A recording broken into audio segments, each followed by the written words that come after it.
We're going to do something else we've never, ever, ever done on the show before. 5, 4, 3, 2, 1.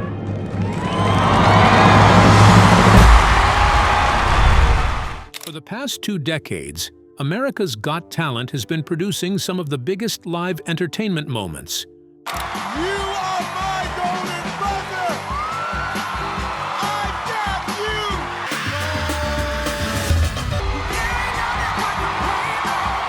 But Victory Brinker's performance will shock you. She even had Simon Cowell close to tears while singing from her heart. How disturbing was this song to have made Simon that emotional? Was it really the song, or just something about the singer?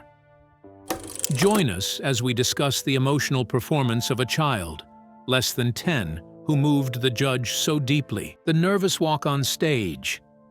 The America's Got Talent stage has always been known to be intimidating.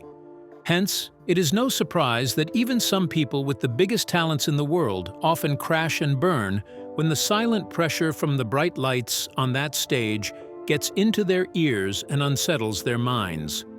But there was one little girl, an 8-year-old, whom everyone thought would be devoured by the stage, which had produced many victors over the years while conquering others, taking their confidence away. When she walked in, she did so shyly, looking nigh bereft of any confidence whatsoever. She walked to the big smile from the judges, including Simon Cowell, Heidi Klum, Sofia Vergara, and Howie Mandel. While some people might have found calm in being welcomed with such huge smiles from the biggest names on live television, she felt differently, almost like a lamb to the slaughter, watching the butcher's manic smile with joy of ripping life from it. But regardless of her fears and a nerve that just won't settle, she had something else on her mind, something stronger than fear. It was hunger. A need to be at the very top of the pile, even at 8. As she approached the stage, she walked all the way to the center, looking all serious for a while before she broke into a smile, and the silence died a permanent death. Soon, she introduced herself as Victory Brinker, telling the judges and the audience about her dreams, her hopes, and her aspirations. While she introduced herself, watching the reaction of the judges, she found a smile on everyone's face, except one, Simon Cowell. Simon, who is known for delivering some of the harshest criticism like some super social media troll, had the classic thick eyebrows raised, with eyes dead like raisins in the sun, and was just dying to get this show on the road and be done with it. As expected, Victory was somewhat taken aback by this icy stare and crossed arms around the body that she saw from Simon. But she continued, telling the judges that she was about to perform opera, a genre known to trouble even seasoned professionals, with possible fears of going off-key or getting lost in their rhythmic maze, probably during some riffs and runs. Hence, watching this brave 8-year-old grab the microphone, albeit nervously, and insisting on performing opera music set the tone in the hall. Most of the judges were convinced of a spectacle, either an epic fail or a fantastic performance. But there was Simon, who looked forlornly with one eyebrow raised in anticipation of what he believed might be an epic fail. How did this performance go? The first note that changed everything. Following her decision to sing the aria, they finally gave her the go-ahead to get on with it. Before she started, she took one look at the stage side, watching out for her mother's nod to steer her heart in the right direction. And she turned her back to face the stage, accompanied by a big smile that she got from his silent encouragement. Victory had finally found her courage, and the fears in her eyes were long gone. Soon she revealed that she would be performing Juliet's waltz, Je veux vivre, one of the most difficult arias in the world by a serious margin. Probably not the type of responsibility that anyone would believe that an 8-year-old could handle. But here was Victory on the brink of shocking the world with a wonderful performance or a generational stinker. The ball really was in her court. Simon Cowell, looking on like a hangman waiting for the decree to let down the guillotine, simply asked her to continue in that deep, standard Southern British accent. Surprisingly, she took it with aplomb, smiling right back at the judges, almost as if she was giving them the "now watch me kill it" look. The stage was set, and everyone anticipated what came next. The once loud room with clapping and side talk soon fell silent as the soothing orchestra began to play. Every touch on the violin and the piano deepened the silence, making it so heavy, so tangible, you could cut it with a knife. In that deafening silence, a sweet, dreamy voice broke through. It was Victory's. The crowd roared chaotically at the beauty of the art spilling from the mouth of a child who is barely 8 years old, delivering the aria like she had originally made it. The roars quietened, as the crowd and the judges needed that silence to soak in the rhythmic art that was living and breathing in it. Heidi was stunned. Sofia Vergara had her mouth wide open, and Howie looked around in confusion, searching to see if his feelings about what he was experiencing were shared by other people. But Simon remained in his shell, almost unimpressed, or just waiting to see how long she could continue without failing. However, one thing was certain: she had piqued his interest. As Victory continued the aria strongly, and the music was almost close to a dagger point, she used a very famous belting technique to strengthen her pitch, and she hit a grace note. The crowd went wild. Mouths were opened uncontrollably. Many were moved to tears as her voice rippled through the halls. Her voice sent a message of confidence, art, beauty, and more importantly, mastery of the aria. How did Simon Cowell react to her hitting the grace note? Simon Cowell breaks down. As Victory continued with her aria, the crowd, already soaked in the pleasures of her mastery, watched this silent warfare between the talented little lass and Simon Cowell, who was now watching with more interest when she hit that difficult note. He pulled the chairs closer to the judges' table, looking at her with interest that could be interpreted in many different ways. But that was the classic Simon Cowell charm, being an extremely hard man to please and pushing the contestants to the limit. Simon is the deep end of the judge pool. In him, you either sink or swim. Victory was swimming, but for Simon, she wasn't going hard or fast enough.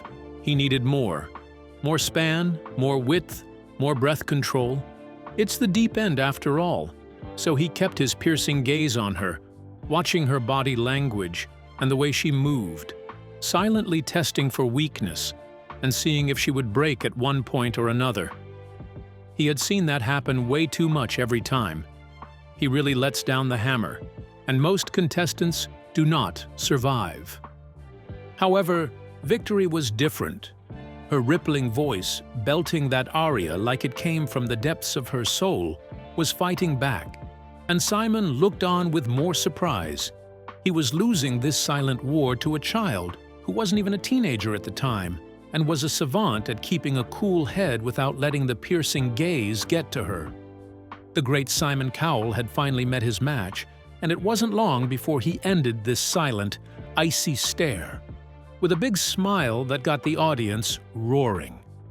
It was almost the most important part of the show. Getting a Simon approval is worth its weight in gold.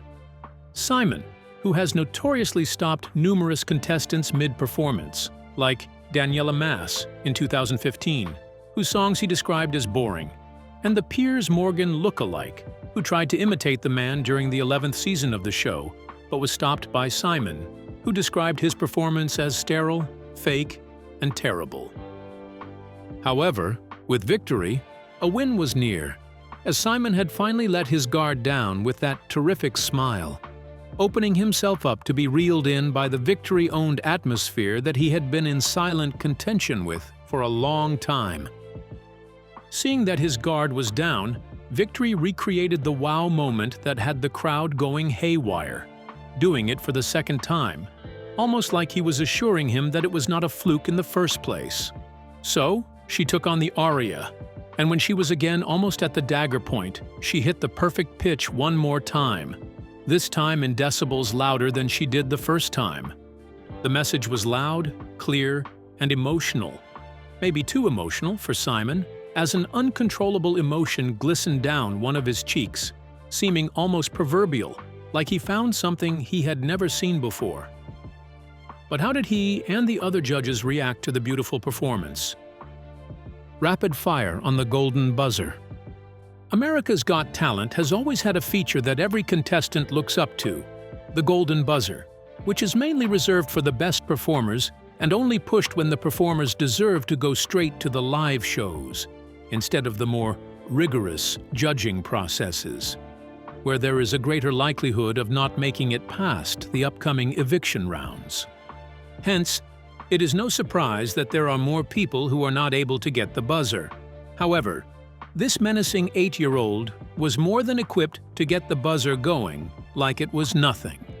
Although there was an obvious sign of enjoyment from the crowd and a huge majority of the judges who were deeply engrossed in the performance, their professionalism to never settle for the simplest things had them with their fingers over the buzzer, hovering in desperation to click on it. They were waiting for that extra little oomph to propel them forward and finally hit the golden buzzer to send her straight to the live shows. Victory kept singing, and the judges were giving off all types of emotions except pushing that all-important button that sends her straight into the live shows. While her anticipation continued, the crowd groaned in disappointment, urging the judges to do what was needed to send her into the live shows. However, the judges remained unfazed. Getting the crowd on their backs is definitely not something they are new to. Hence, it was absolutely easy to brush it off like they weren't there. The music got better and the boos got louder. The judges continued to look at each other, waiting for someone to kick it off. As expected, not many looked towards the direction of Simon Cowell, who was the hardest man to please. But to the surprise of the crowd, Simon Cowell was the first to initiate the idea of the golden buzzer. "She deserves it," he said, leaning in and making her dream come true. Sophia immediately joined him. Heidi followed right after, and Howie got right on it. But it got even better when Terry Crews, the host of the show, came on stage and set it all alight. The positive energy in the air had too many emotions flying around, and the confetti that crowned her efforts. Her mother rushed onto the stage to calm her and hugged her in a moment of pure happiness. It was a talent to die for, and she made it work, and the audience and the judges all pulled in the same direction for a girl who was not even 10 yet. But what really convinced Simon, of all the judges, to take on the responsibility of hitting the golden buzzer and getting everyone on the same page? What could he have seen that gave him a change of heart? Simon's massive hold on the show. There are not many judges on live television shows who have amassed a reputation like Simon has. He has taken on the mantle of the man to be feared, or at least the man to please when contestants come to the show. Although harsh sometimes, most of his critics still think he is fair in his assessment, despite the show of relentlessness that has given him the reputation of a man with ice in his veins. No vulnerability, no willingness to bend the rules a little, no allowing some wiggle room. Just straight facts to your face, whether the contestants are comfortable with it or not.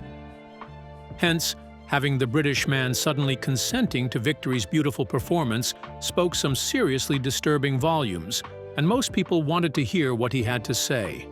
Having watched Victory mount that stage, he saw something that he did not expect, a shock factor that is not too common amongst kids her age. Most of them simply learn to fall off a bike, break a toy without a care in the world, for the consequences that follow, or secretly use curse words when their parents are not watching. But this kid was different. She wasn't just singing any type of song. She was doing Juliet Waltz, a music piece from Charles Gounod's opera Romeo et Juliet, that even seasoned professionals and adults avoid like the plague. After the show, he let people close to him understand just how much he was mesmerized by her pitch perfection and a voice so mature it hit the high and low notes gracefully without wandering off key, or getting lost in the rhythmic maze that the song can definitely create during the movements from verse to verse. However, despite these glaring talents, she was eloquent, speaking in a cadence that made her words not only understandable, but also almost very adult-like. Their conversations didn't feel forced, or like they were between a child and an adult. She was able to conjure some humor. Some were very obviously well-rehearsed with her mother, and others were spontaneously created on the spot. For some context, when he asked what she would do with $1 million if she won, most people believed that she might come up with something rather chaotic or perfectly choreographed, like buying a huge sandcastle. But instead, she played right into Simon's mind, telling him that she would buy a rainbow shirt with glitter on it. Ergo, his speech, "We are not going to give you a yes. Instead, we will do something we have never ever done before," made a lot of sense. First, he got Terry Crews out from behind the scenes, and there was a lot of "What is he doing?" going on in the background. Then he asked the whole crew to hit the golden buzzer together, and confetti rained. Seeing a man who had once been characterized as the big old grump suddenly creating a gotcha moment spoke serious volumes of Victory's talent. However, how did she do in the other rounds of the competition? Flawless victory. Following her beautiful performances at the audition, which got her the golden buzzer, she moved on to the live show. Although she was no stranger to the live show, with recognition from the Guinness World Record for the world's youngest opera singer based on her first professional contracts at age 7, when she starred in Pittsburgh Public Theater's Lights and Legends. However, on some stages, the lights shine brighter, and that stage is the America's Got Talent stage. Soon after, she was promoted to the finals without the rigorous judging, and she had to face the reality of what it meant to be in the finals at her age. While it probably was the best decision to help a child bring her career to the top of the pile, it's also dangerous because falling from a peak as high as the finals of a stage that big at that point in her career, when she was just a bit over 8 years old, could do a lot of damage. However, she was battle-ready, unfazed by possibilities that her innocent self did not even know existed at the time. Instead, she focused hard on not letting her mom down, and also trying so hard to justify the judge's decision, especially Simon's, to give her the needed boost to go straight to the live show. In the quarterfinals, she performed Casta Diva from Vincenzo Bellini's Norma, and she once again reeled everyone in. She had Simon, Heidi, Sophia, and Howie all in awe of her brilliance and her ability to withstand the pressure to perform at the very peak of her voice, shutting out the outside noise and unfazed by either criticism or applause.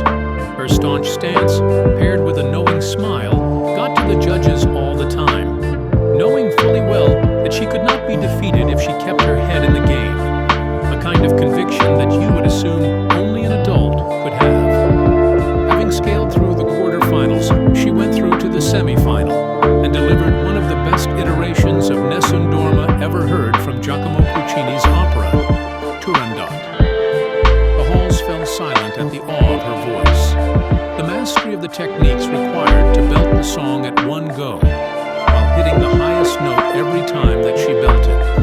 Her talents made it look as though she could never be defeated, at least not until she was in the final. As expected, the final was a different level with a different devil. The competition had deepened, and she was now only dealing with the best of the best. Although her performance of the aria O mio babbino caro by Giacomo Puccini in 2021 was superb, it was the end of the road, as she failed to qualify for the final 5. Whether she goes on to have a stellar career as an opera performer or picks a whole new career as she grows up, only time will tell. Do you think Victory's story might change grumpy old Simon? What are the chances that Victory Brinker goes on to have a stellar music career? Remember to like, share, and subscribe for more. Also, click the next video showing on your screen. You will enjoy